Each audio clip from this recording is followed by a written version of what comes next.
Taos-pusong nagpasalamat ang nag-iisang Chinite princess at multimedia idol na si Kim Chu sa mga netizens, Kim Pao fandom, at sa lahat ng sumuporta sa kanya para manalo bilang Outstanding Asian Star sa Seoul International Drama Awards 2024. Narito at panoorin.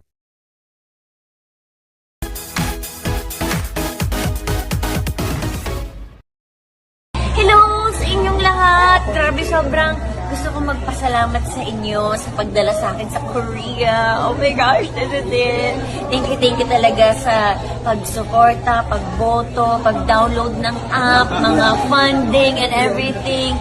Sobrang maraming salamat po. Inaalay ko po sa inyo yung award and sa lahat ng mga Kimmers and kung ano man na nagmamahal sa akin, mahal na mahal ko din po talaga kayong lahat. Thank you so much. I love you all. And para po sa inyo yung pagpunta ko ng Korea.